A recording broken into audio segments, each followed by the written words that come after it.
Going live. Greetings in the love and in the light of the one infinite creator.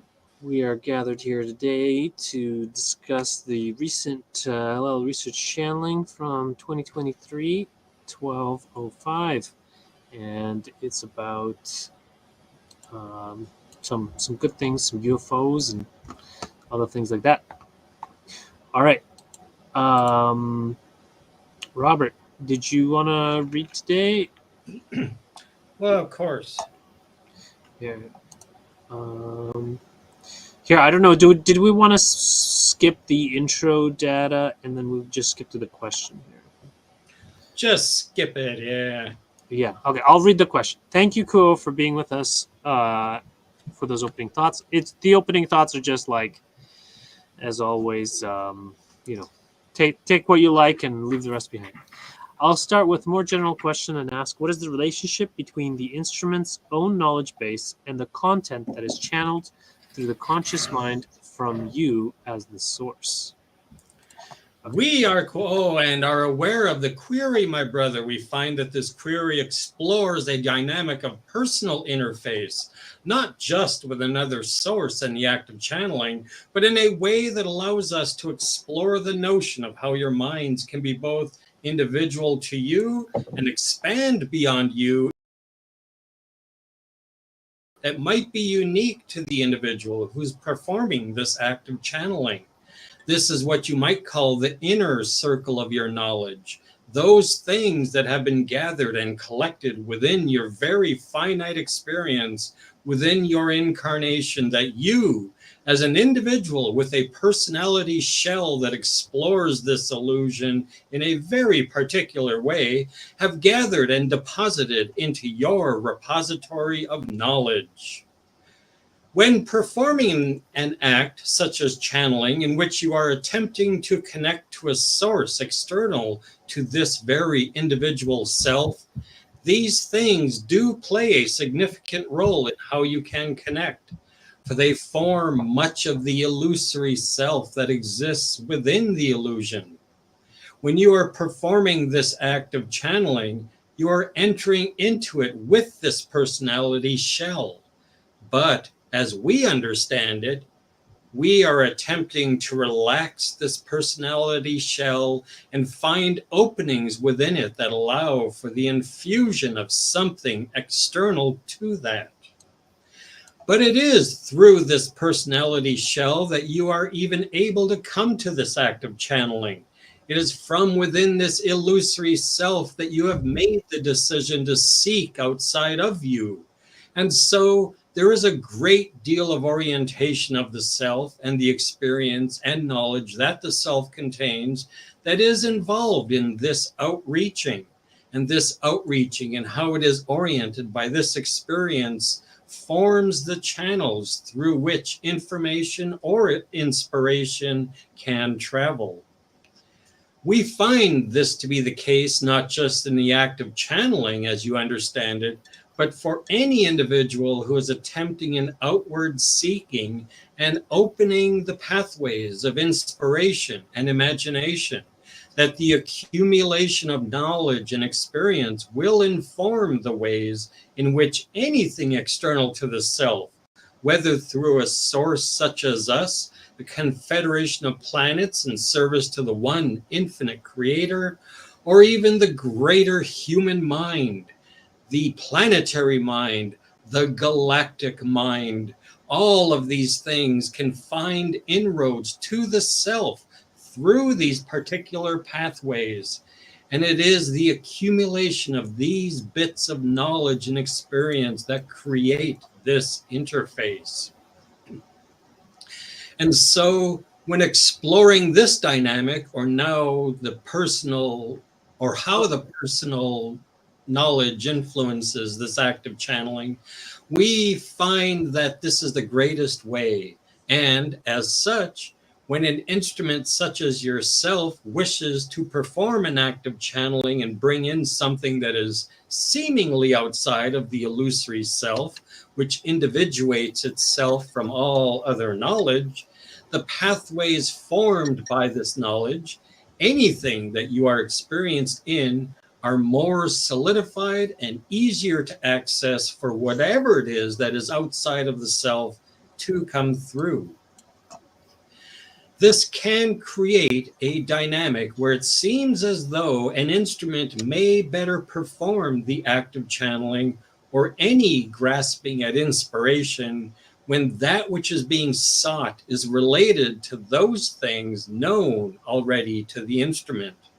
However, we may say that it is possible that an instrument can clarify the self in a way that is complete or holistic, so that these pathways may be more general and therefore more novel or unique information that is completely outside of the purview of the instrument may find various ways into this act of seeking outside of the self. Is there a follow-up to this query, my brother? Thank you, Robert. Great. Pleasure. So, I think it was about channeling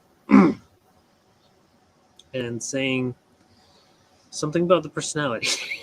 Did anyone else catch more than that?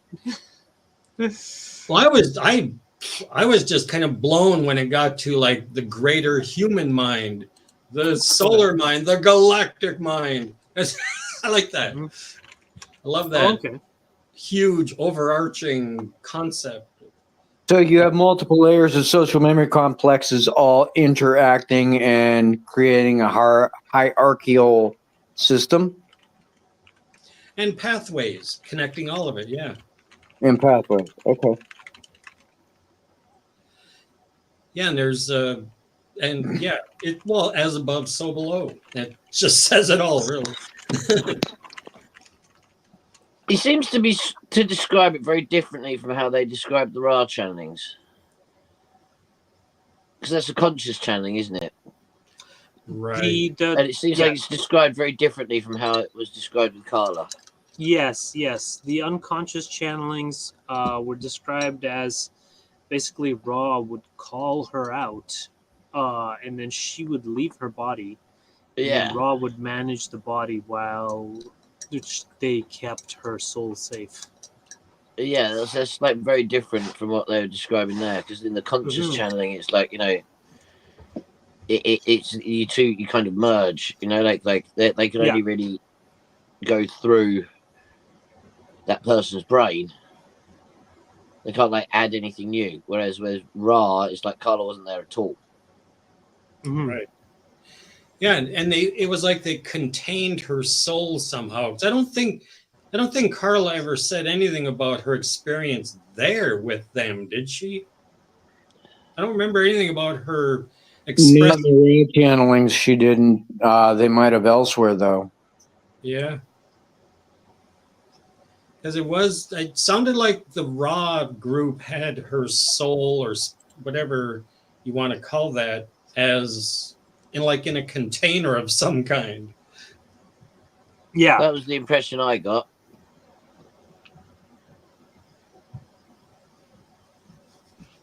Yeah, conscious channeling, different story. Yeah, for sure, because the personality shell stays. And it acts as a filter. Mm-hmm. Or a conduit or a channel. A channel, hopefully an augmenter. It helps the situation.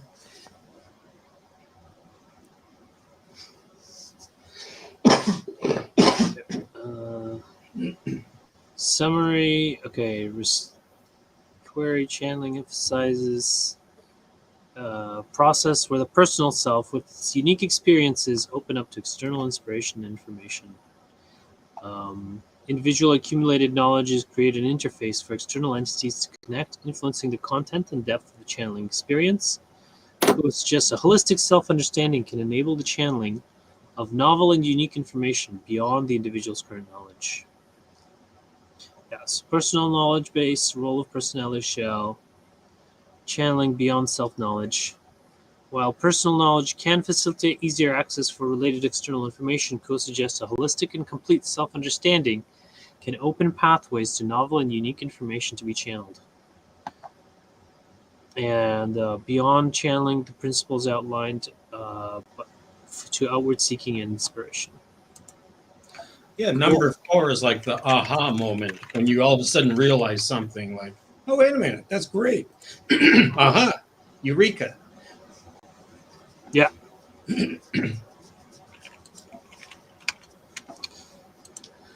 Cool.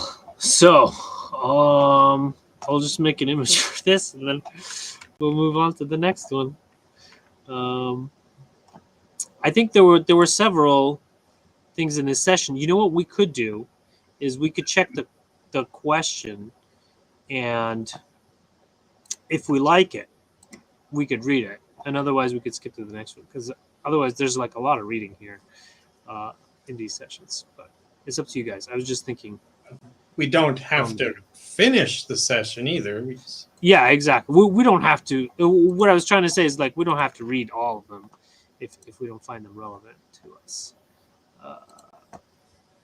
because they're not always super relevant. Are you on the latest version of Chat GPT? Yeah. This is the paid version, ChatGPT 4. Yeah. So actually, there were rumors that they would upgrade to 4.5 in December, but then Sam Altman said nah. But actually, you could tell there was a shift, and like the images definitely from DALL-E are different than they were before. They're more like refined, and there's less AI artifacts than there were before. So they're just not increasing the version number so as not to scare people, but they're still doing improvements. Okay, so let's see what's the next question. Yes, thank you, Kuo. This notion of pathways reminds me of Ra describing the individual relationship between the higher self as one that happens through pathways carved, so to speak, through the mind. It also reminds me of ports in a computer system that open and allow the transfer of data.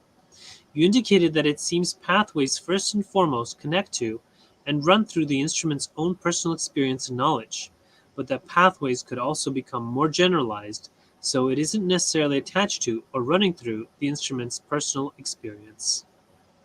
Can you speak to that? Did we want to read this one? I think it's okay, sure. Well, I am Quo, and I am aware of the query, my brother. Indeed, this indication that instruments such as yourself may find more ease through these portals or channels with which one carves through one's own knowledge and experience is the case as we experience it. And it is easier for us to connect with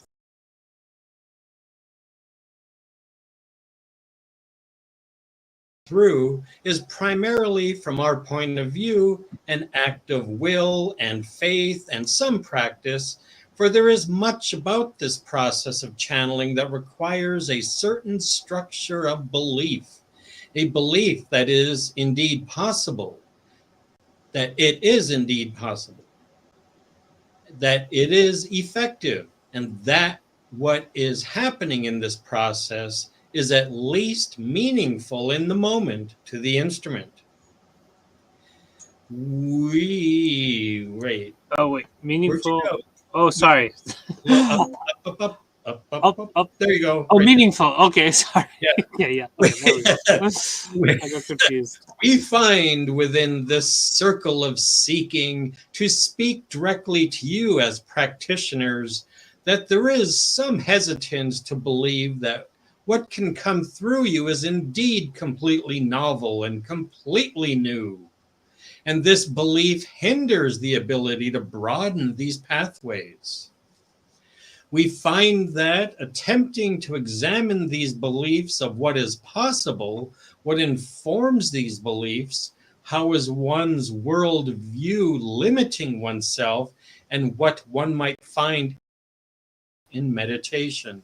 Yeah, I just wanted to pause here. This is a really important concept, that a person's belief, like self-limiting belief, is what hinders their ability to broaden their pathways and be inspired by new knowledge.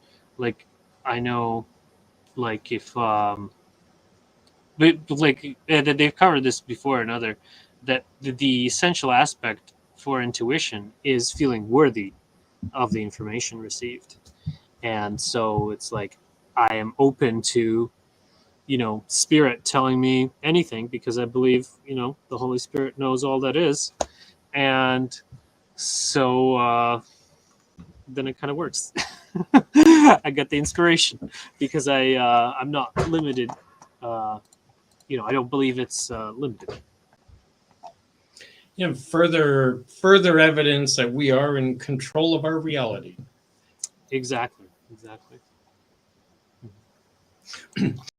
In the form of words as we understand this process of channeling, but rather engaging in what you understand as acts of creativity, in which, though you are not attempting to gather information to share with others, you are massaging the boundaries of self to allow something beyond words and beyond logic to come through. Helps to make this interface that we reference as a channel more malleable and gives you as instruments more practice in being spontaneous and allowing something new and novel to present itself to you that can then be relayed in this more specific act of seeking inspiration that is the spiritual information that we share. I can't see the last words. Oh, share with you. Something beyond logic and words. Mm-hmm. Love it. Do you guys have any commentary on this one? Okay, so my only comment comes down to this whole idea of like creativity and inspiration and things. Mm-hmm. So like the word inspiration comes from being inspired, which comes from being inspirited, as in like you have a spirit move into you, which then inspires your actions. The whole idea of the muses, like the ancient Greek muses, and where an artist would create something beautiful and divine, they wouldn't really do it themselves. They'd be guided by muses that actually kind of gave them the creative spark, their inspiration, as it were. So what Quo said there was that essentially when human beings create things, we reach out for higher knowledge and we get given it by other things, kind of, right? Yeah. So does that mean that like anyone ever has any kind of creative thought themselves? Well, wouldn't that include your higher self giving you the information from your own creative being? But either way. Yeah. Did we ever do anything? Or do we just channel stuff from other Well, places? I mean, I see now when I get a creative spark, when I get that, holy shit, I know that's not me sitting there trying to muddle out a problem. When I'm sitting there trying to come up with an idea of how to unload 500-pound chunks of granite out of my truck and get them onto the ground without breaking them, and I can't pick them up by myself, I have to sit there and figure out little things and details and everything, and I have to come up with ideas to be able to do that. Now, if it was like a download or an inspiration or whatever, it would be an aha, boom, all of a sudden I have it. That's a difference to me. I can tell the difference to just me. I don't know if everybody can tell the difference. See, I get hedgy on saying, this is how it works, but I don't know because I've done that before. And then people say, well, I've never heard of that happening before. And I thought everybody knew it. So that's how I can differentiate it, if that makes any sense. Yeah, I agree with what Fred is saying. There's kind of like, there's the analytical mind where you take just the things that you know and then you like recombine them in your mind. And then it's like you're doing it of yourself. And so that would be, doing things all by yourself. But like Thomas Edison, he was tried one thing after the other in a systematic fashion. Whereas then you had Nikola Tesla, who he would just get things. He would get, downloads, and then be like, okay, this is it. And he'd see a 3D model of what he was building and like how it works. And then he would just make it. And he didn't even like make many drawings and stuff because he could just see it in 3D in his mind. He hated drawings. He thought they were a terrible way to just like give information. Right, exactly. He would just make the things. And so that's kind of one of the differences there. And another thing I was reading So today, essentially, you saying that Tesla did nothing but regurgitate other people's ideas, alien ideas, what were fed to him. right? And the only thing that made him like Nikola Tesla is the fact that he basically didn't think for himself. He was just a very good channel. Well, I mean, in a way, we all have our own. I mean, he decided what to channel though, and how to act. Okay, but that doesn't just know what I'm saying. He still didn't create anything. He just channeled stuff that he was given. That he asked for. Okay, but that he asked for. He asked for stuff and then he was just given it. Yeah, but it's what you do with that channeled information that was where the creation starts, because you can get information on how to make, how to make AC electricity. Now, how do you do it?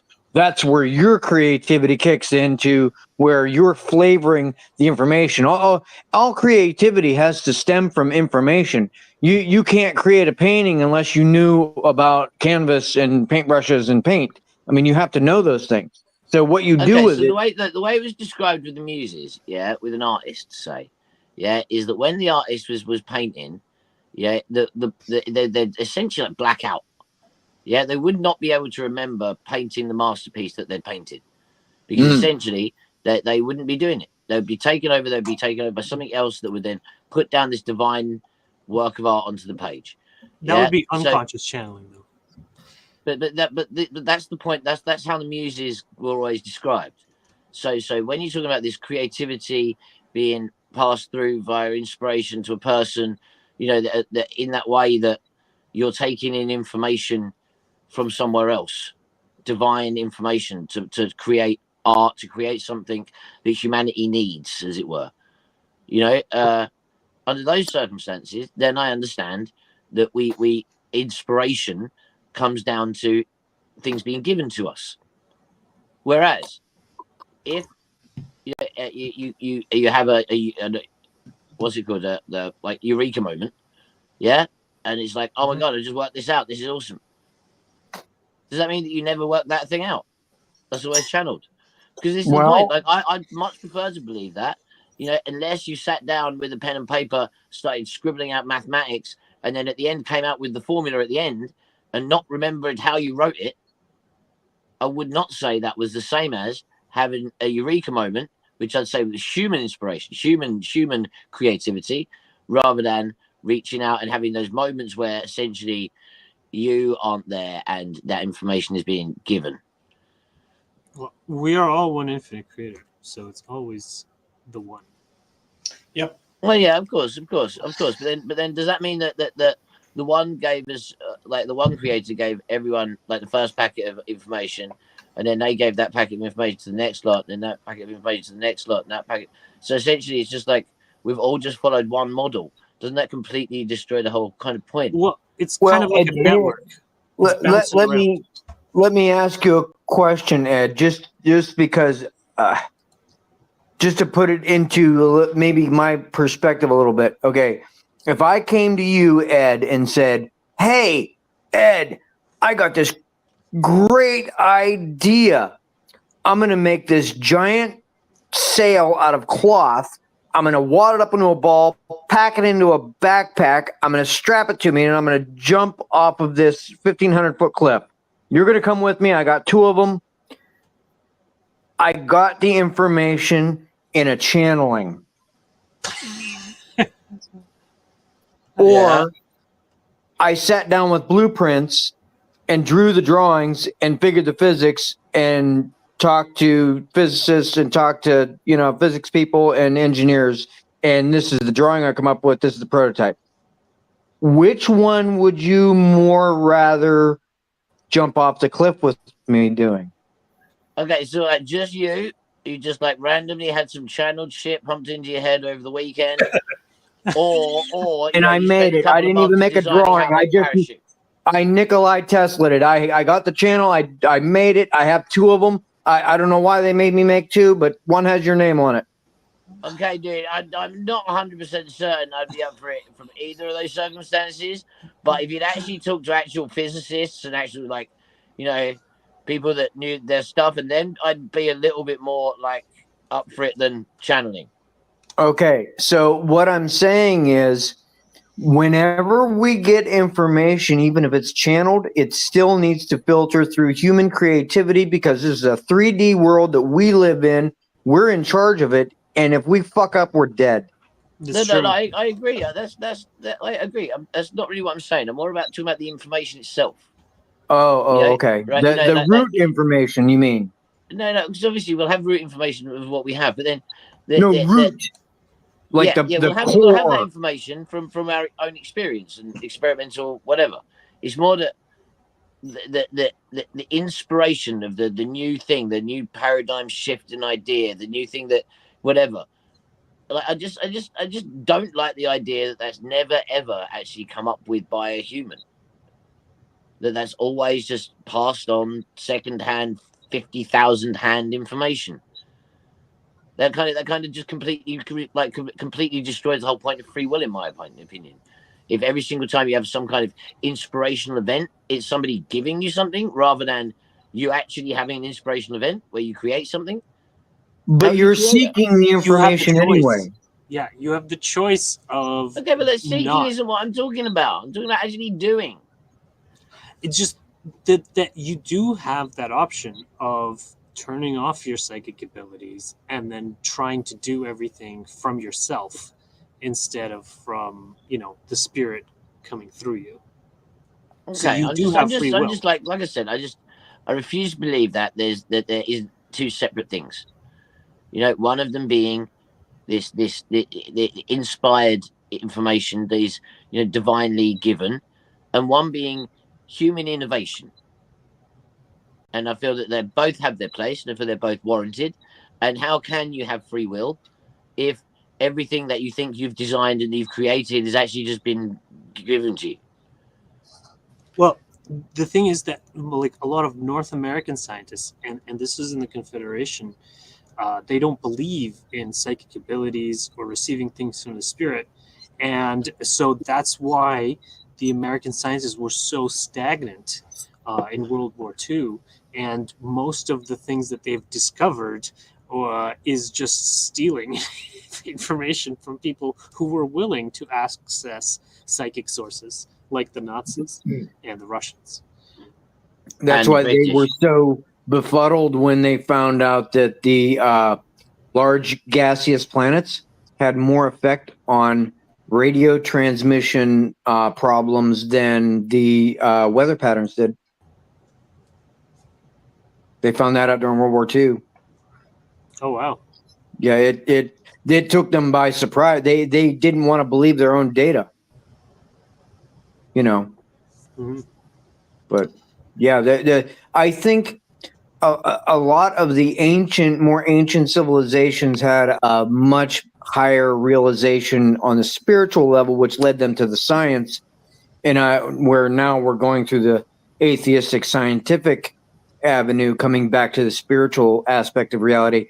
And I think it's a lot harder to do it that way because of that reason. Because you have people that the reason that they're going into the scientific aspect of things so hardcore is because of their reluctance to acknowledge the existence of a creator. So when you have that barrier, that's a belief barrier. Belief systems are some of the hardest things to overcome because the only way you overcome that is to change it yourself. So it's like asking a light bulb to change itself. Yeah. And on that topic, Ed, I was just reading this book about social change. And so it was saying that in horizontal egalitarian societies, like the ancient societies we used to live in, and it's still some existing, people, whenever you would ask about them, like they would instead of saying about me, you know, because they would say, well, my brother is and my sister is, and like they would talk about their relatives and the other people in their family and like what they say. Because for them, the most important thing is not themselves, but their community. Whereas this individualistic society of me and what I've come up with and what I own is a very relatively new phenomenon that arose with individualistic societies. Because before it was always based on your group. I was actually talking about something similar related to this with Sarah earlier on about how it's only very very recently and really very Western that children are only raised by the parents, and like most of the world and for most of history, you actually had kind of a much larger group of extended family and friends and other kind of members of the tribe or whatever else The that raised the village. children. Huh? It takes a village to raise a That's it. child, as they say. That is Yeah. exactly it. It does. It takes a village to raise a child, not just two parents. So I feel that like the kids growing up in Western kind of thing are very isolated in how they kind of socialized. So I feel that may well have been what's led to kind of breakdown of those kind of values in society that we don't really have anymore. That I think really are kind of what society should be for, in my opinion. But seems Well, like nowadays it's just about making money, right? That's one reason we take our kids to church. Yeah. I would like to add something. It's my understanding of Law of One, my inner standing of Law of One. And they said earlier, like galactic mind, the greater logos having like the whole experiment of the illusion that it's creating, it has all of the parameters, so to speak, in its mind already.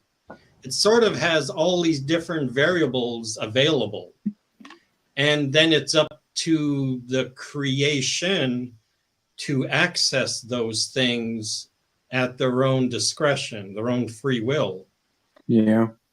And so it boils down to anything we do, whether it is the scientific method or the channeled method, so to speak, is still from the one source.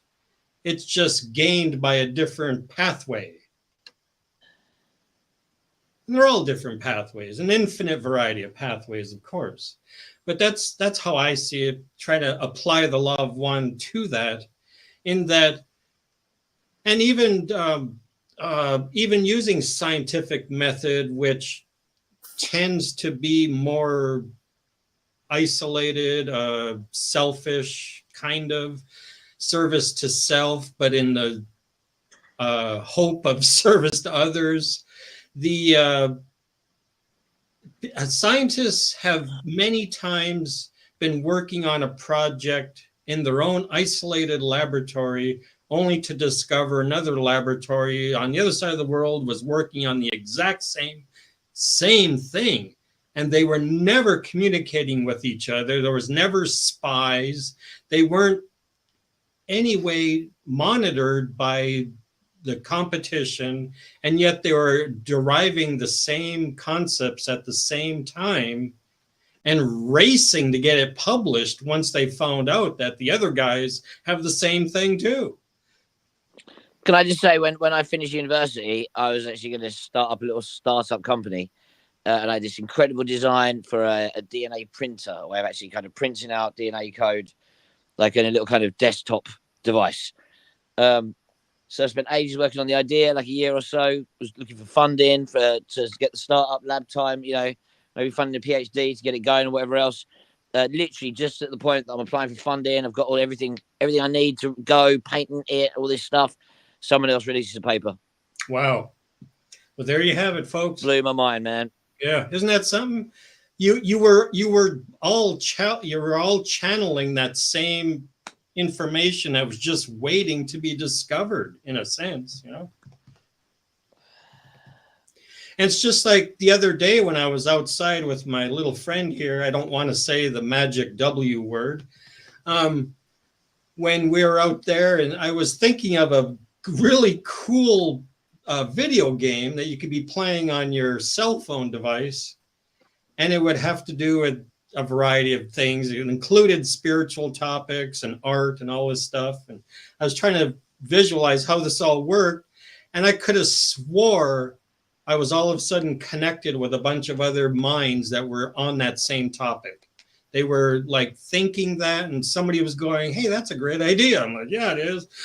That's great.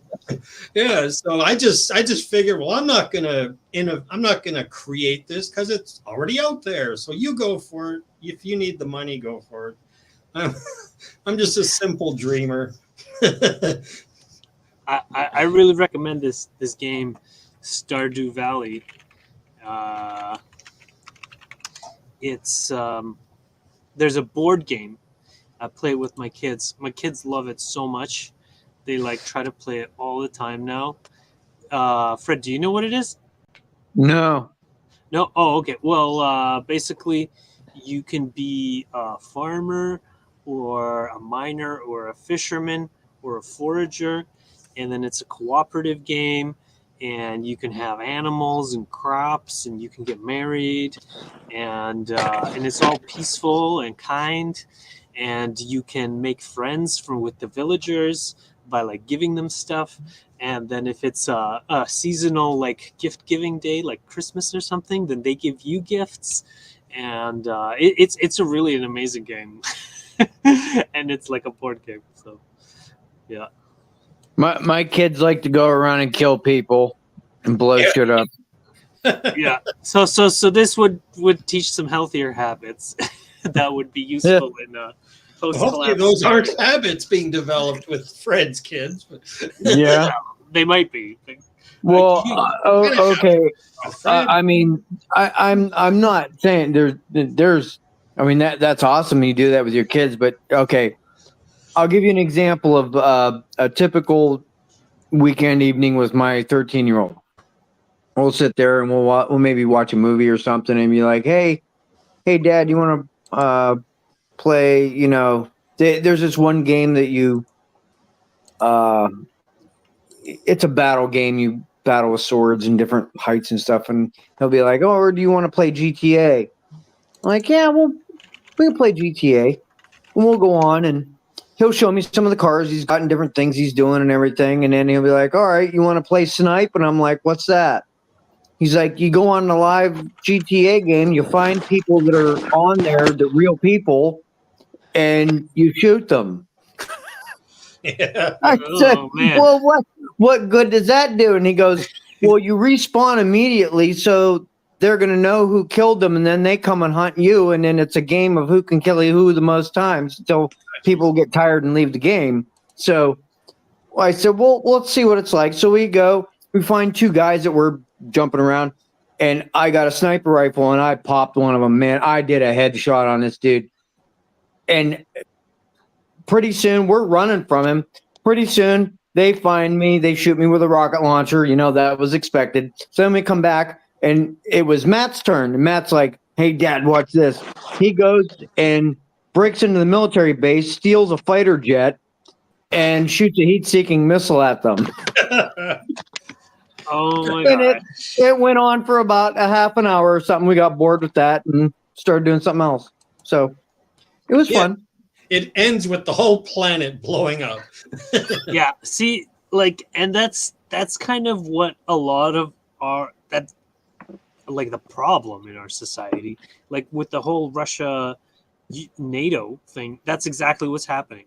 That's like you basically put it in a nutshell of what's happening between Russia and Ukraine, and like, or Russia and NATO, is that like one of them goes around, kills that one, and then they're like, "Oh, now we need to kill them," and then it's just like endless killing, and then upscaling and escalating, and it's like, we need bigger bombs, we need, you know. Whereas with like the Stardew Valley, you know, it's like you know, it's a nice game where you have a farm and you have a decent life. and it's a simple life, but you get to learn real life skills and cooperating with people. So And, yeah, it's well, more he has Federation Minecraft. values. He has And Minecraft. there's a digital version of this as well, Stardew Valley. You could there's a I mean like that you can play on a computer, and this is actually 13 and up. So it's right in your kid's age range. Well, You full can- you can think disclosure, about I play Hero Wars Alliance on my mobile device. It's a lot of fighting going on. Oh yeah. I don't play any fighting games. Or Mario Kart. We play Mario Kart sometimes. I'll play that. We'll do that on our phones. All my kids will play with me. Even my Marine son will play.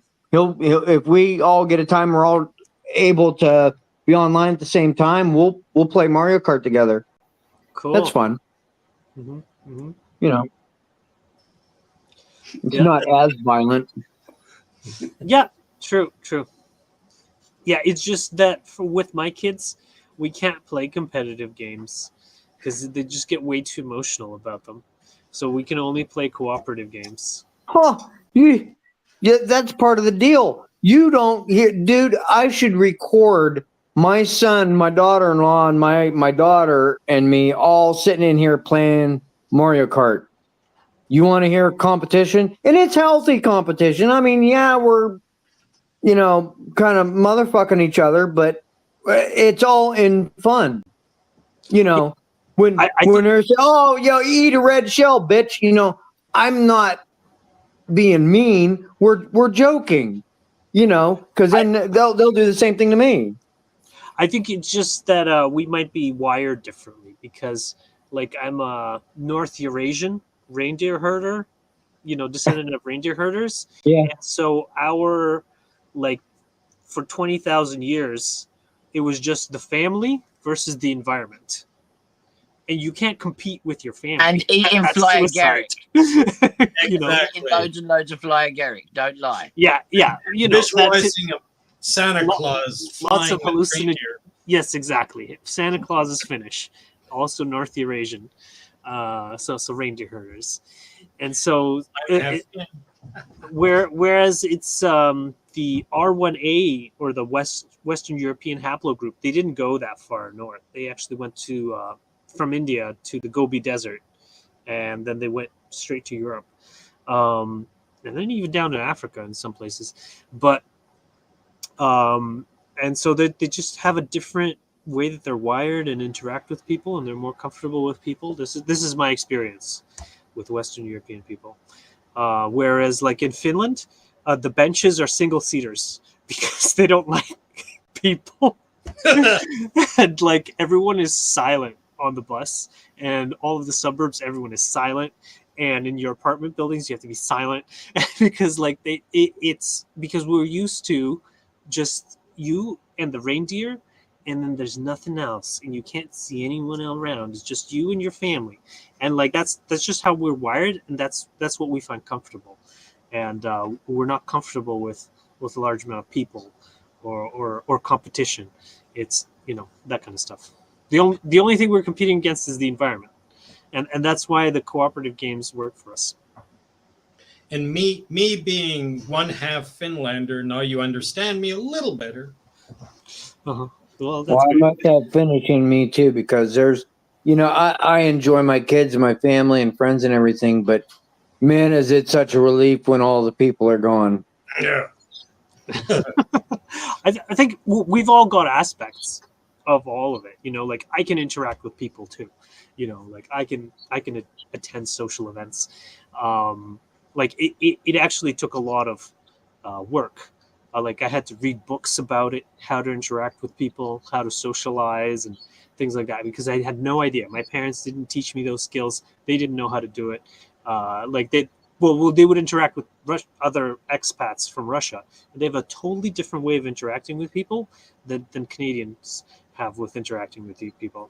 Like there would be a lot more screaming and aggressive behavior, which is not acceptable in North American relationships. And so, anyways, but yeah, I put in the effort and I learned how to do it. But yeah, Dude, if all like the Finnish and Scandinavians are also like chilled, what like how do you explain the Vikings? the Vikings are a different haplogroup. They are I1. So the Finnish are the North Eurasian chilled people, whereas the I1 were the second major group to get into Europe. So the G. Okay, wait a second, wait a second. Like one of the most famous Vikings ever was like the King of Finland. Well, Sweden basically owned Finland because the Finnish people are all meek and humble, and they're not they don't climb hierarchy ladders, and so the Swedish like oppressed the Finnish people, and then eventually the Finnish asked the Russians for help, and the Russians liberated Finland from Sweden, and then gave them sovereignty, and gave Isn't that part of what happened during the Russo-Japan War? Because Japan was trying to fish in Finland waters, and Russia got involved around 1908? I'm not familiar, but I mean, Finland and Japan are on the opposite sides of Russia, so Right. Oh, I know. But I'm pretty sure they had some sort of, around the turn of the century, some sort of stake with fishing in the sea up there. What is that? What would be the Atlantic? The Bering Sea is up The- there. Yeah, but they had to get there somehow. I'm trying to remember what they said. It seemed odd to me too, because you have to traverse a continent, but 12 maybe times. I'm thinking of someone else there's other no than historical Japan. record of this. Okay. Yeah, in the area were primarily focused around its own regional waters and later more distant areas in the Pacific and other parts of the world as Japanese fishing started to become industrialized. That's in When your, was the Russo-Japan War then? that's only in your timeline, Fred. Russo-Japan War. You switched recently, and you're remembering that stuff. God Still. damn it! I can't stand it when that happens. Did you stop smoking or something? Oh God, no. Yeah. Not weed So, anyway. 1945 was conflict between Thank Russian you for calling Empire me God, though. Empire of Japan over rival imperial ambitions in Manchuria and Korea. Japan emerged victorious, marking the first time in modern history an Asian power defeated a European power. The war highlighted Japan's growing military strength, declined influence of Russia, and the conflict ended with the Treaty of Portsmouth, mediated by U.S. President Roosevelt. No, he was right on. Yeah, same. You were off by like 1 year. It's no big deal. Yeah. So that's probably why you know about it, because the Roosevelt. But yeah, it wasn't related to the Finnish people. Okay, so let's read another one because we've gone pretty far off topic. Okay, so that was great. I want to dive into it further, but first, I'm wondering if I can ask a quick question that might elicit a quick response, and that's regarding this notion of pathways and their actual reality.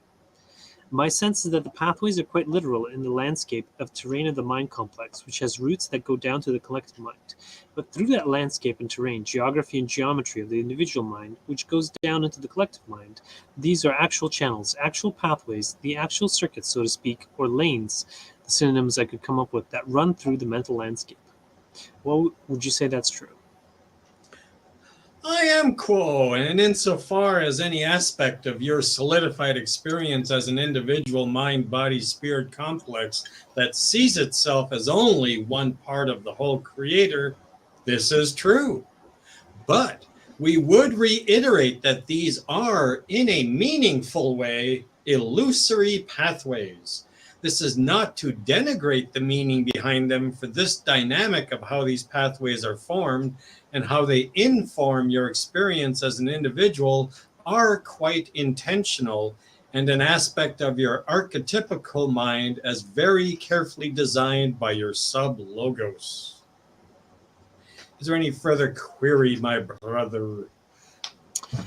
Yes, to pursue this inquiry of how these pathways are broadened, generalized, and opened, I think back to the genesis of our current lineage of channeling. The Confederation has been able to channel information that was completely unknown to the instruments.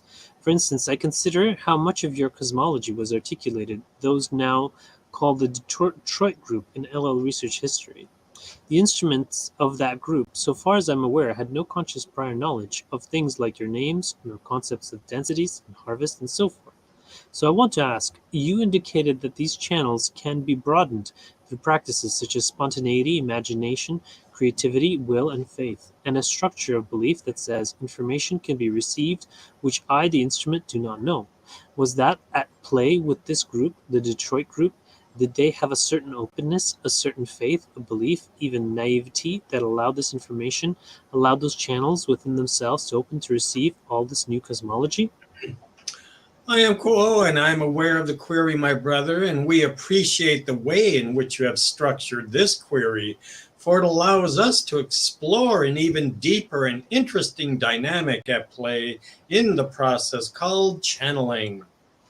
We would start by addressing an aspect of these pathways that we've referenced earlier in a tangential way, and that is related to what you have called the lineage of channeling that you are part of, and those who engaged in this process early on in this exploration and the information that they were able to receive through this process. We would offer a slight clarification that these individuals, while perhaps not directly aware of certain concepts that were able to be channeled in those years, there was nevertheless an awareness within the collective mind of these various ideas. And it was a potent moment, you may say, within the lifetime of these instruments and the cultural movement of spiritual seeking within your society that allowed for these concepts to come through.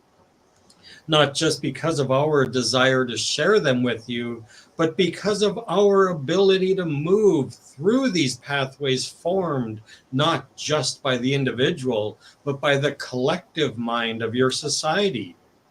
These particular ideas that were able to be brought forth were not necessarily completely novel or completely unique to you as a society or a culture, but we were able to, you may say, move the needle somewhat further and oriented this information in an unique configuration to express these ideas in a new context that allows for deeper understanding of the individual that may then further propel the individual to discover new and unique novel information. To speak further to the seeming differences between those individuals who came before you and your own journeys as they currently stand, there is a very, very different dynamic of culture alive within your society at the present moment as you understand it. There is much that assaults your senses and much technology that was only in its formative stages in those what you would call early years of this experiment that has been honed and refined in order to capture these pathways of the self and imagination. We find within your current culture a much more difficult prospect to engage in spontaneous creation, for much of your attention is drawn by forms of media and technology that tends to constrict these pathways. And this is not a difficulty that those who came before you had to contend with as they were first learning this art of channeling. And so it came more naturally, you may say, and there was not a necessary effort to free oneself from these bounds imposed upon you, seemingly by these forms of technology and media. So we find that it may take a more intentional effort upon your part to attempt to enter these states of spontaneous creation, to free the mind from those things that are attempting to grab it, to grow an awareness of how your attention is now seen more than in previous times in your society, as a commodity to be captured and traded. But we do find that it is well within the individual will of any mind, body, spirit complex to learn of this dynamic and free oneself from these binds by realizing their illusory nature. There is an active habit that might create some difficulty in this process, but all that is needed to make the shift is contained within the individual. And one may find this seeming freedom by refining these processes of will and attention primarily through the act of acquiring and persisting in a practice of meditation. Any kind of meditation that allows one to become aware of one's own mind and the turbulence that it may contain, and attempt to silence and still it. If such is done, then the act of realizing those things within your environment that vie for your attention and engaging with them in a more conscious way becomes a much greater and easier prospect. Is there further query, my brother? Cool. Yeah. Wow. So Well- there you have it. It's harder for extraterrestrials to contact us because we're so distracted by our smartphones. Which makes you wonder why exactly we have the smartphones then. Gosh, I wonder how that would be. How that would play into the hands of the service to sell. Gosh, yeah. We must not go negative on it. No. Yeah, that's sounds suspicious, doesn't it? A little bit. That's a type of channeling too, though, from a different source. Mm-hmm. They're channeling technological information to us. Yeah. Well, and I think it kind of started with the TV generation, like Or people, radio. or even the radio generation. Yeah, because people weren't like going home and then just sitting and introspecting. Right. They were going home and listening to the radio or watching the TV, and then just like mind-numbing entertainment, as they call it. And it seriously blew my mind some years ago when I read that in the early days of radio, before television was even a dream, that people would spend roughly on average 4 hours a day listening to radio. Then when television came along and became mainstream, guess how many hours a day they spent doing television? 4 hours. That's on average. That was back then. Now it's even worse. I mean, And now you could turn on your TV to listen to the radio. yeah. You got it. Really? It's double time. I didn't know that. We don't have that in Canada, at least. Streaming services. Yeah, you can put Sirius Radio or Spotify or whatever right on your TV. Yeah. Oh, like a smart TV. Pandora. Yeah. I do Yeah. YouTube music. Yeah. YouTube music. Mm-hmm. Yeah. Well, one thing that I do is while I'm falling asleep is I usually have my introspective meditation period.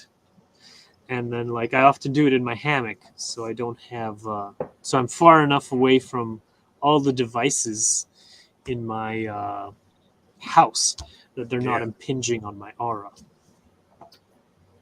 Good idea. Does anybody do any continual like theta wave sound? I've heard someone recently say that they have, as often as possible, all throughout the day, they have theta sound that they play in their headphones and their earbuds. Even that, like, even if they're doing something where they're interacting, they can turn it down to where you can barely hear it.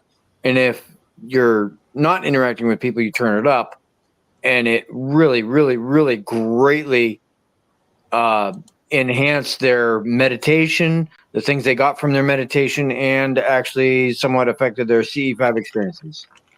So I was curious if anybody did anything like that, or you said you listen to meditation at night before you go to sleep. That was one of the key things I said, was especially before you go to sleep, to listen to theta wave.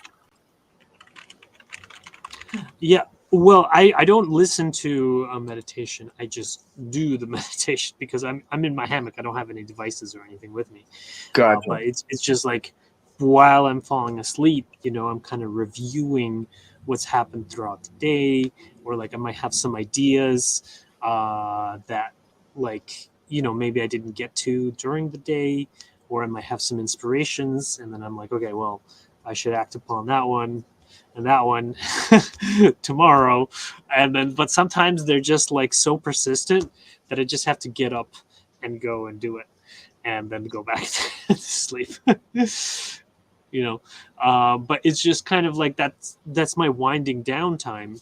And so that's like one of the few times where I don't constantly have something in my ears, because like during the day I'm listening to books, and then with my family or doing work stuff, and so my conscious mind is constantly captivated, and it's only during that period where I'm falling asleep, which could be like an hour, 2 hours, or whatever, that my mind is open. But Fred, what do you think of that technique of the theta wave nonstop? Well,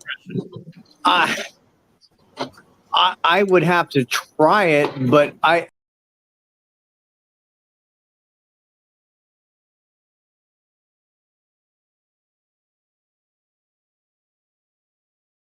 used to listen to binaural beat stuff all the time. I would just have one of the ones that aids in concentration or memory or whatever else. I just literally have it running non-stop while I was doing all my research and stuff for my dissertation and that.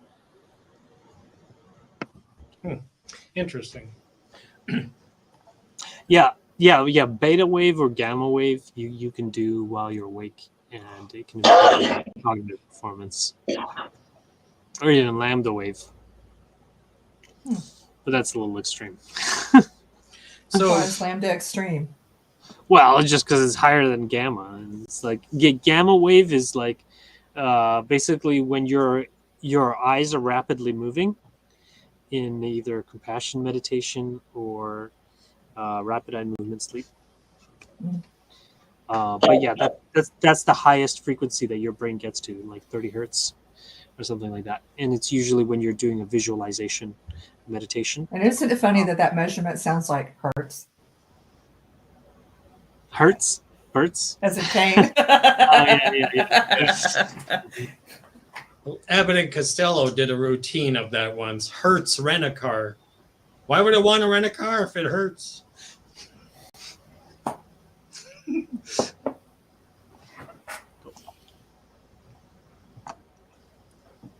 YouTube's not receiving. They were probably sued. So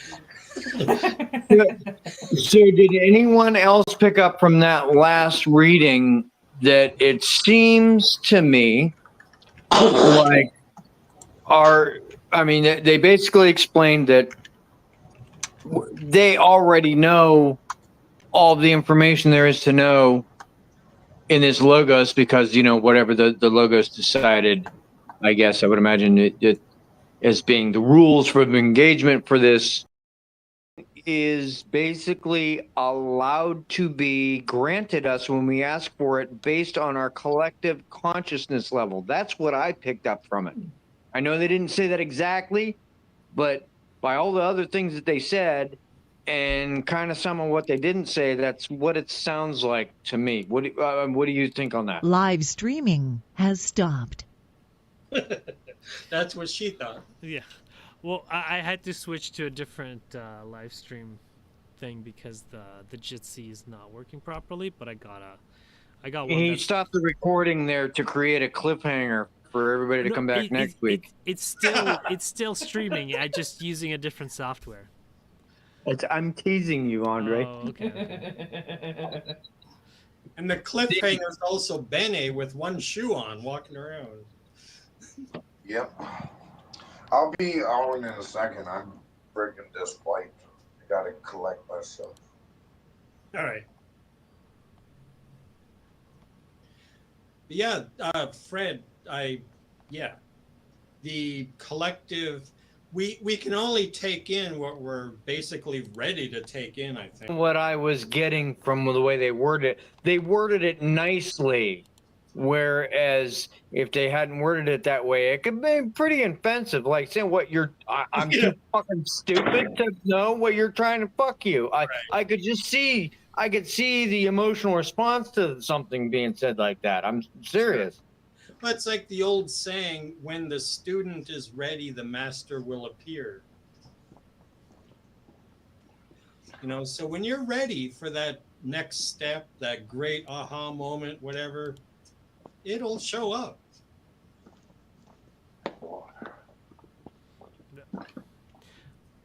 That's how I take it anyway. Yeah, stream is healthy. That's how I So live my life. what would your response be to somebody that would have that reaction though? Because trust me, I know it. Oh my god, dude. I was married to her for almost 20 fucking years. You told her she wasn't allowed to know something because the social memory complex or whatever the fuck reason you come up with ain't ready, and she wants to know something, dude. Hold on. Yeah. What do you say to somebody when they would respond to something like that? Because I mean, like if somebody was like that and interested in the law of one and they were learning this stuff and they come across something like that, I mean, someone like her would have an incredibly volatile response to that. Yeah. Well, first, it sounds like the personality's in the way because it's expressing volatility. So immediately there's some kind of barrier in place. But as far as interacting with people, I'm not the best at that anyway. It's like just a boy and his dog, you know? Well, I don't know what it is, but for some reason, I have a way of attracting people with incredibly hostile styles of expressing their opinion. I'll put it that way. Does that mirror something about you, though, that you're... It probably does, because if you talk to me and, you know, so, like, maybe in my mind, because mostly what I will do is disengage and walk away pissed off. Yeah. If you start arguing with me about something that I know is a fact that is wrong, and I'm trying to explain it to you, and you get hostile with me, I just went, okay, dude, okay, whatever, and I'll just walk away instead of arguing. Fred, you've got to learn how to like make these arguments better than everyone else. So they're giving you more catalysts, so you've got to really know your shit. Yeah. So, you know, doesn't matter what they say, you got blah, blah, blah, blah, and then, like, you know, Yeah. doesn't matter how hostile they are. If you're right, you're right. Yeah, with love Yeah. and kindness and just serenity And- and peace and psychic It makes logical sense, whatever you're saying doesn't. and like psychic inspiration. It's so useful. Like I am totally cool with the fact that it's coming from the Holy Spirit or whatever, even though Ed might not be. But I find it. Hey, no, I'm not saying that all of it I've got a problem. I just feel like human beings should be allowed some kind of actual inspiration to feel proud of, Well, but, rather than all of it just being purely whatever the most amazing things human beings have ever done have all just been given to us. I don't know. I have an issue with that. Like, don't get me wrong. Yeah, I suppose we're all one, right? It's all one subconscious. All like, well, it would make sense doing it that way. It's just annoying. I just hope that we'd have a little bit more influence in the universe than that. And like I said, it really does belittle free will. well, Because how you are not making those choices if you're being given information. You're making a choice to open yourself up to be given information, mhm. but Right. you're not actually making a choice to solve a problem Well, you yourself. You if- can't. There's if you're no asking to sovereignty solve in it. that, is there? if you're asking, There's to solve I it. don't know how to do this. Please help me. Someone else up there in space. Oh wow, thanks for the answer. Yeah, great. I'm going to go and do that. Yeah. There's nothing to be proud of there. Why not? I'm just saying that in So the many people human can't do sovereignty that. of what you can do as an entity. You know, like none of that's all thrown out the window if that's the case. Yeah. But The key word is infinity. Yeah. And you know what? Like, I attend like Bible studies and things like that, And like sometimes, like there's a question, like the facilitator asks the questions, they genuinely don't know the answer. And like other people, they're just silent. They don't know the answer either.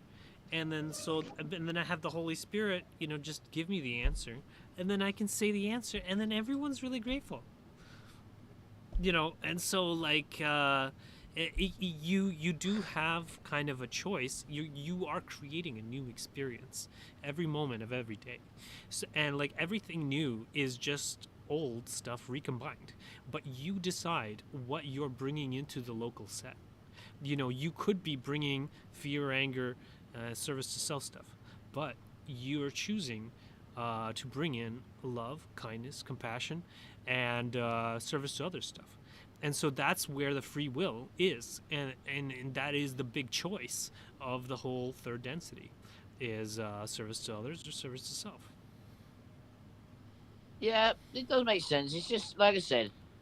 I just hoped that an individualized entity would have more of its own influence on the planetary scale, as it were. Like if we didn't have aliens and other higher teachers, angels, whatever else, and it was purely just us and Source, for example, then I could understand this being a thing. Yeah, but I feel that if there's any other entities involved of who gets what and who asks for this and then who gets that and whatever else, I feel like none of that's us then. And that I feel interferes with free will. Whereas even if it's just us regurgitating the same systems that every single alien has to go through in order to get to wherever they've got to be to do whatever they've got to do as an entity, I still feel that those discoveries should be ours, not what's the word? Bloody Collective. like you get call center in India. What's it called?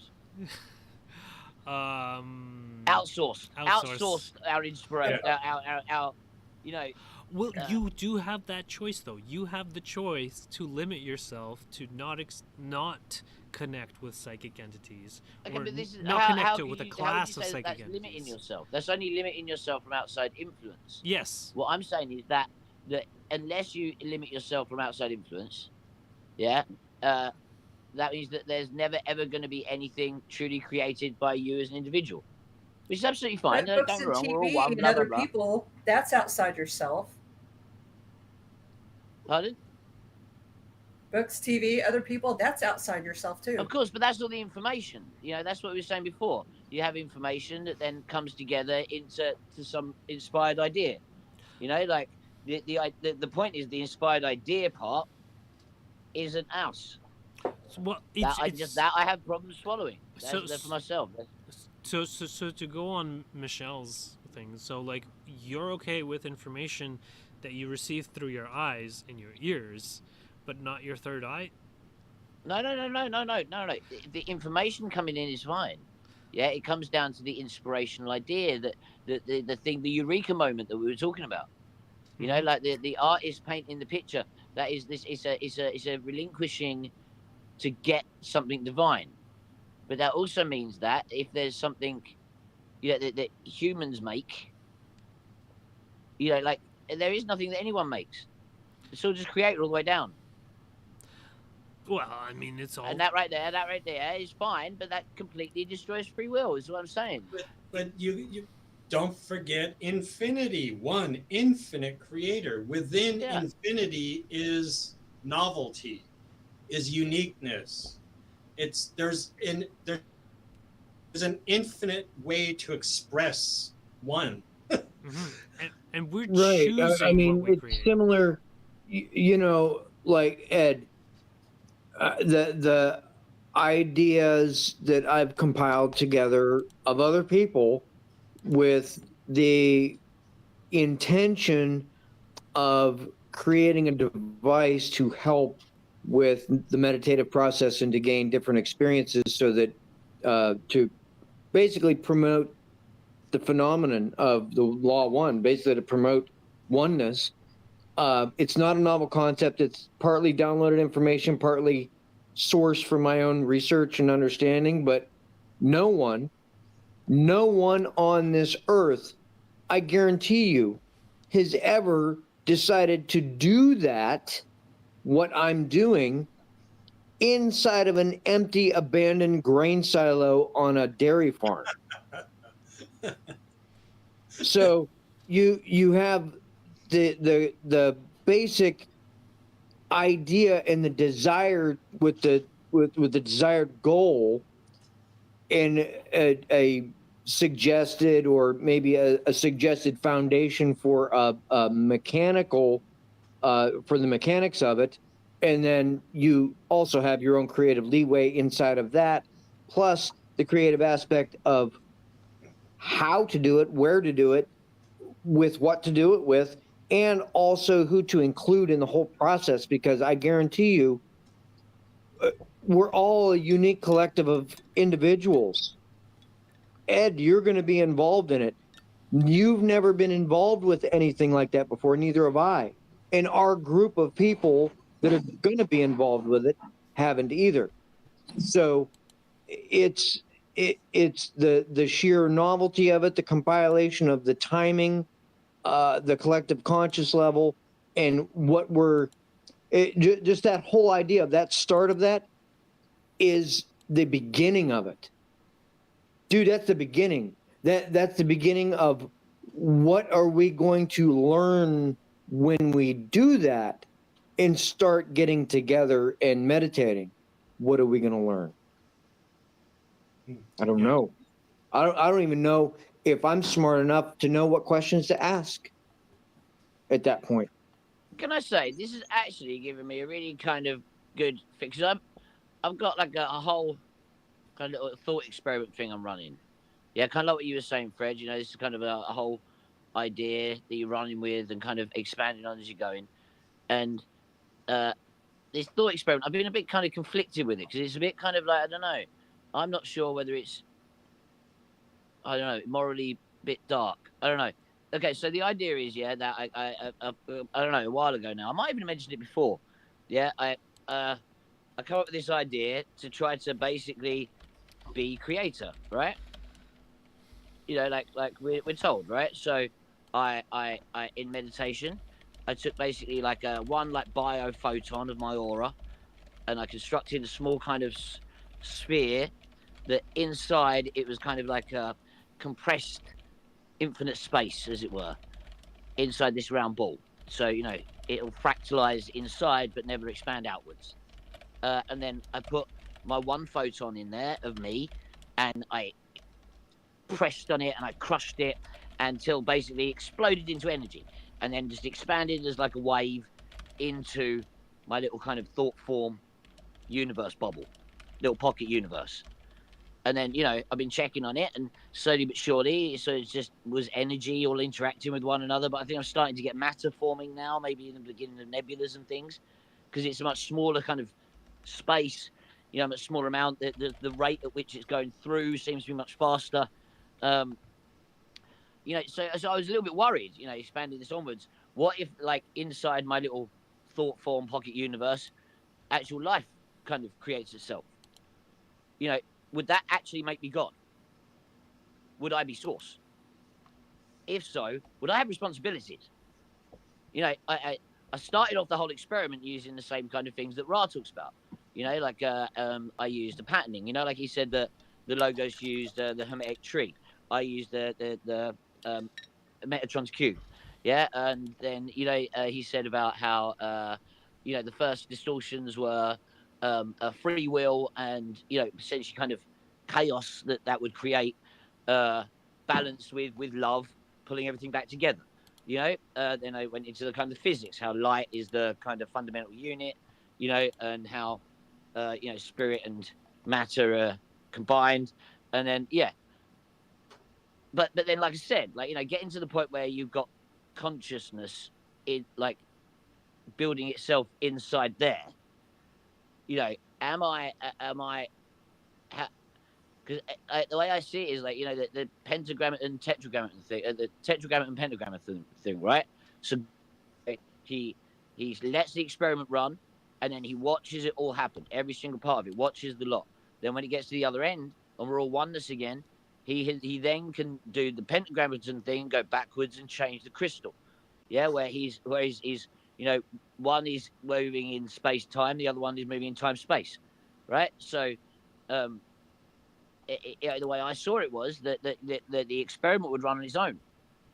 It wouldn't need my inputs in for each individual consciousness. You know, like I wasn't planning on having to answer any prayers, if you know what I'm saying. But Well, you would have already put the parameters in place, so you wouldn't but have this to. is this is this is what I'm saying. This is like what I assumed the logos did initially, like polarity or these things that kind of like give us our universe. I tried to include in my little pocket one, you know, so I could kind of watch it progress at its own rate, come together, and you know, like I said, hopefully produce experience that could then come together at the other end. That at the end of the experiment, I should then be able to read off the experiences of my entire little universe. Can I just say, is this hubris? Should I cancel this now before it goes too far? I think that's a fascinating experiment. I I can't remember what your initial first question was about it, though. Is he Okay, God? so no. What initially what I was saying was this whole idea of kind of consciousness being passed, like inspiration and the actual kind of the paradigms that get brought to the surface inside a populace are controlled from the top down perspective. The people in the populace have absolutely no control over that shit. You feed them what you feed them, then they progress in the way that you want them to progress. They then feed that to the next level down, and then they progress. They want the way them to progress, and it's all the one system of the information given at the beginning is always going to fractalize itself into individualization in a specific way. The same information is always going to need to be passed on, no matter what race or no matter what planet,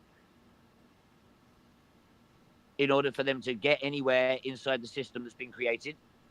So everybody is built with boundaries, you know, in order for there to be any progress along the same system. You know, As long as you were in the same system, once you change systems, like you went to I'm another creating a whole logo, new system. I'm just saying, like, this idea that I need to put in the knowledge they need to get back again at the beginning and nothing else. If Because you know the essentially, then knowledge, all of the free will will create whatever other choices they want to have, but the inspiration part will always come from that what they've got to do to get back thing.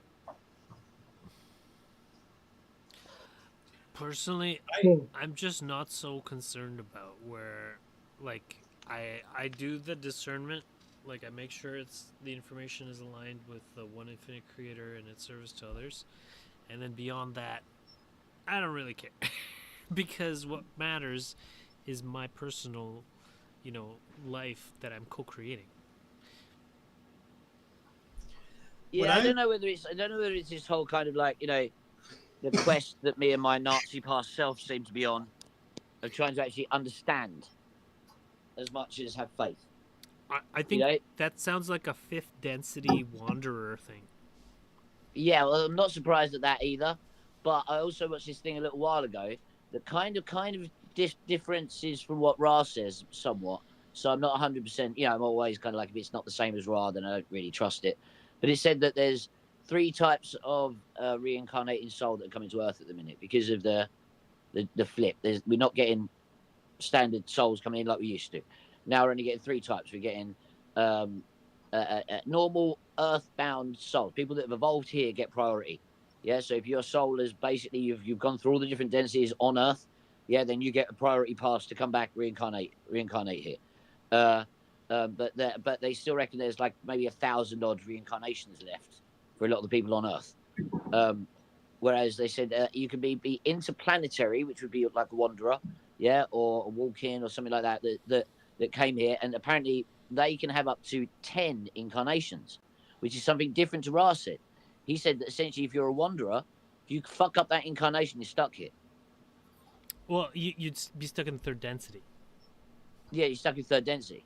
Yeah. But this is the point. Yeah, she's saying that you can have up to 10 incarnations and then ascend again back to where you were. Well, the Confederation would say that basically there's no such limit. You could get stuck for 100 million years. But that's what I'm saying. Like you don't have to. Yeah. Yeah, the way Ra describes it is, if you that one incarnation that you come in to be a wanderer, if you mess that up, then you're stuck there for 100 million years. Or, Yeah, or for a however huge, long huge it amount of takes time. until you decide Exactly, to get out. until you get out again. Right? That's a stupidly long time. That's a really scary prospect for anyone that's coming here to be a wanderer. Most people wouldn't, because they have the wanderer biases that will help them get back to where they were. Anyway, all I was saying was, because you're saying about his fifth density wanderer thing. Yeah. Now, I would have thought that if I'd have had a past life on Earth, then that guy would have fucked up the wandering. Yeah, and then I'd be stuck here for the next million years. Well, not necessarily on Earth. I mean, it depends on if. No, of course, but in third density. In third density, yes. Yeah, until you decide. Until you decide on one of the polarities. If a wanderer can have more than one incarnation and not get trapped in third density cycle forever, yeah, then essentially that could still be a fifth density wanderer thing, like you said. That's all I was trying to get to. Because I'd always thought if I had another past life, then I couldn't be a wanderer. The reason that I was saying fifth density wanderer is because fifth density is focused on, the fifth density is about light and wisdom. It's about learning to actually understand things. And so fifth density wanderers kind of often do the same stuff that they were doing in the density of light and wisdom, which is trying to understand stuff. But unfortunately, in third and fourth density, you can't understand things because that's not what they're about. The third density is about making the choice, and the fourth density is about refining the choice. I agree, and don't get me wrong, I've thought about all that, but it seems like there's something important about doing it here in third density. If that's what I'm saying. That's the kind of overriding idea that we're on this mission because this is where it has to be done here. Yes. We're supposed to be increasing the vibration of the planet as we're doing that. So when we're doing that, we're actually helping the planet and helping other people around us that aren't us. And sometimes those wisdom teachings are helpful to the third density people. Look at Buddhism. Yeah, exactly. But yeah, the love teachings are the most important, but the wisdom teachings add kind of some structure to it. Well, can I say, the last life guy definitely didn't do the whole love thing. Oh, okay. I was going to say, did not learn those lessons very well. No. But, hopefully I am all about the love. Awesome. But it does seem he like practiced those hate same thy themes. neighbor as thyself. Huh? So he practiced hate thy neighbor as thyself. Yeah. If you think about it. No. Instead of love thy neighbor as thyself. I had a thought too in talking about this. I think part of the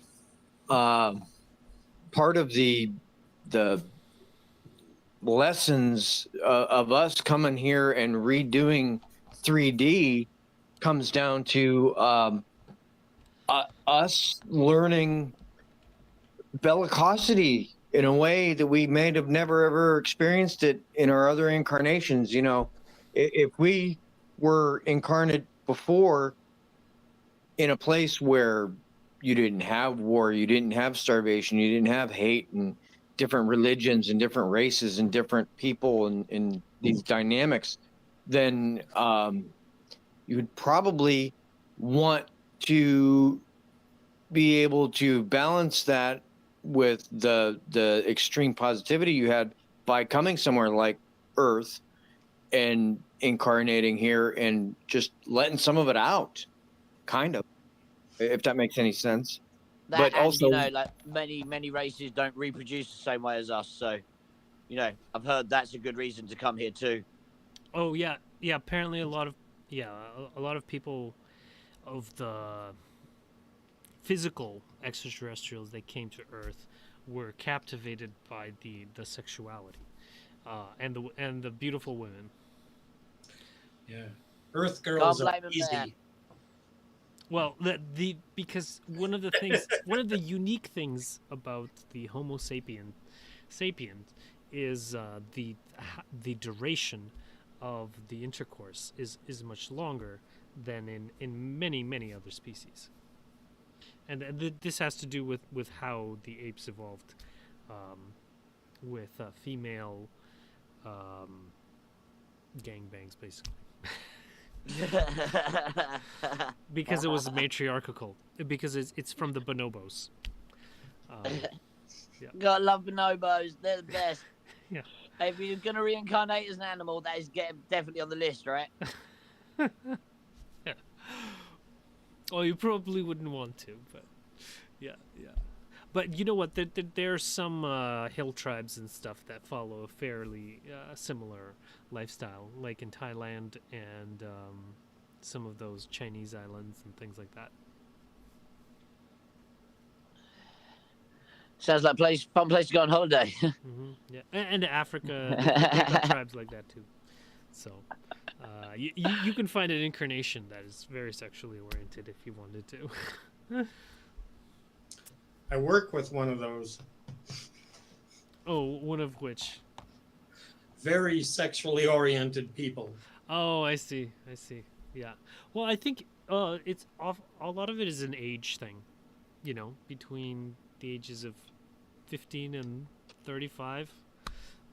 Especially human males have a very high sex drive. I think it's like an eighth house thing, personally. An eighth house. Oh, as in astrologically?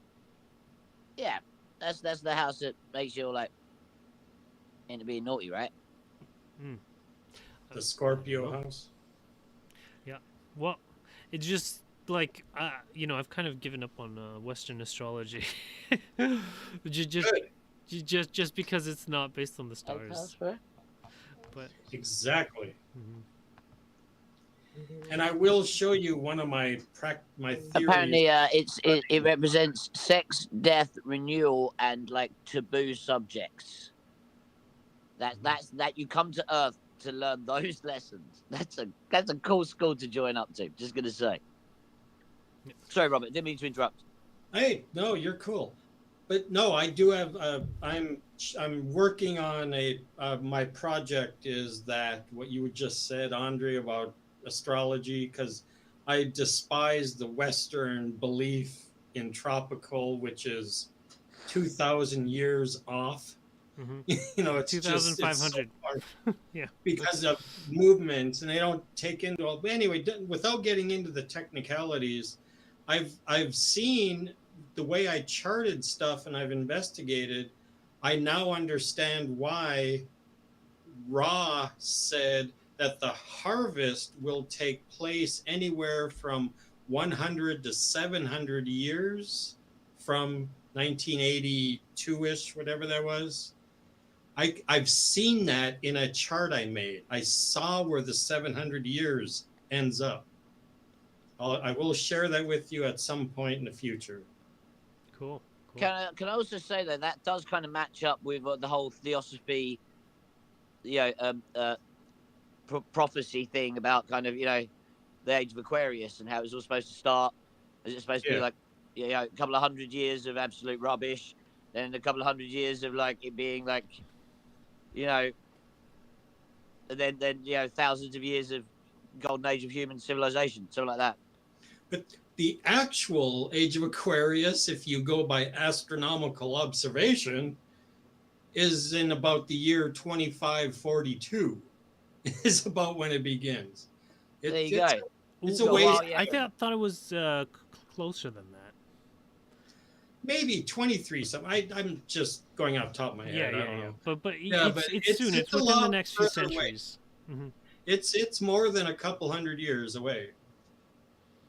What, like 700 years? No, that's a different one. No. It's more like 100 to 200, something like that. And it's also when the Judaic calendar gets to the year 7000 or whatever. That's supposed to be the Sabbath millennium. Well, that's a different belief. Well, I know, but it lines up pretty closely. So I think that basically the transition has started, and then it's going to complete by that time, by the age of Aquarius. or I saw whatever. some reel the other day that I know is absolute nonsense, but it did make me like, what? And it said that all the people that died of COVID-19 got raptured, and we're the ones left over. The age of Aquarius begins in 2597. 25.97. Woohoo! I don't know about this. Is that the sale price? Yep. It's Walmart pricing.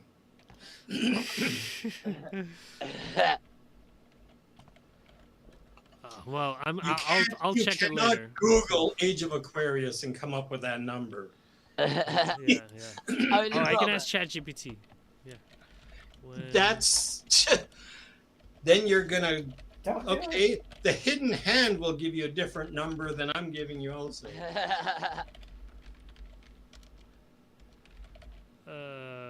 Side real astrology. Dude, Robert, dude, this is gonna really suck if ChatGPT does all your hard work in like 4 seconds. It won't. Like, Pretty sure it won't. Okay. Because I know what I'm doing. Here, it's giving me trouble. Yay. yeah. The transition is subject to interpretation and varies depending on the Ta-da. specific definitions used for the borders of the constellations. Janet. Ta-da. So, some astrologers believe it started in the early 20th century, or 1960s or 70s, or approximately 2160 AD. This is a common estimate based on the roughly 2160-year duration of each astrological age. By this calculation, the age of Aquarius will begin once the age of Pisces, which started around the time of Christ, ends. Late 26th century, I think that's what you're talking about. Some astronomers and astrologers, using precise astronomical calculations and specific definitions of constellation boundaries, suggest that the vernal equinox will enter the constellation Aquarius in the late 26th century, marking the start of the age of Aquarius. Yeah.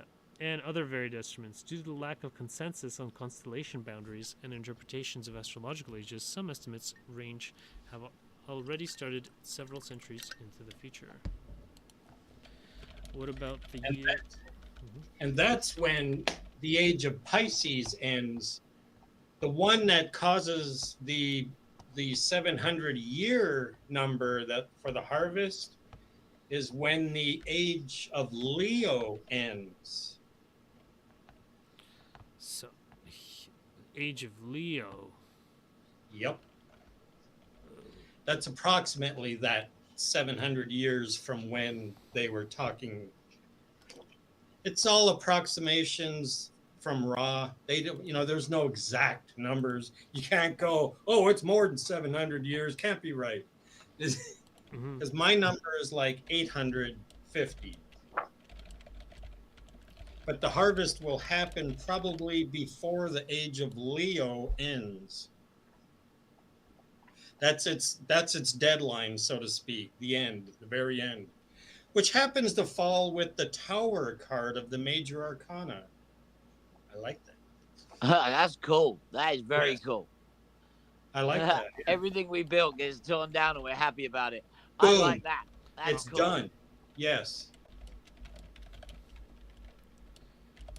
Oh, okay. And So 200. So the year 6000 is Jewish calendar 2239, 2239. So But that's Jewish calendar. They believe from a certain start point. yeah, but it's just it kind of fits in between that astronomical 216 AD and 26th century, which is based on the different interpretations of where the boundaries are. Okay, yeah. Bye, Fred. I think it's 9 o'clock. So, Good night, Fred. yeah, good night. Say goodnight, Gracie. Maybe Good night, we'll round up. everybody. Okay, so we leave you in the love and in the light of the one infinite creator. We go forth, therefore, rejoicing in the power and the peace of the One Infinite Creator. Adonai. Love you all. Yeah. You're Love fun. you guys. See you all. See you